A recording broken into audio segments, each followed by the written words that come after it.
Bismillahirrahmanirrahim. Assalamualaikum warahmatullahi wabarakatuh.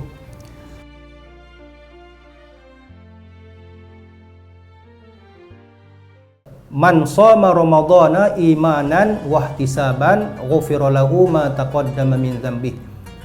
Siapa-siapa, barang sesiapa yang berpuasa pada bulan Ramadan dengan penuh keimanan, wahtisaban, dan dia mengharapkan keridaan Allah Subhanahu wa taala, mengharapkan balasan, ghufira lahu ma taqaddama min dhanbih.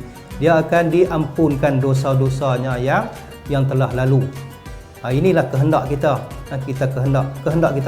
Kehendak kita dalam bulan puasa ni, selepas daripada bulan puasa ni, kita nak dosa kita diampunkan. Itu saja kita nak. Di samping kita bertakwa, kita nak supaya dosa-dosa kita diampunkan oleh Allah Subhanahu wa taala. Seolah-olah kita keluar daripada madrasah Ramadan ini, dosa-dosa kita terampun seperti mana kita keluar daripada perut ibu kita. Ibarat kain yang putih semula. Bulan puasa ni bulan maghfirah, bulan pengampunan.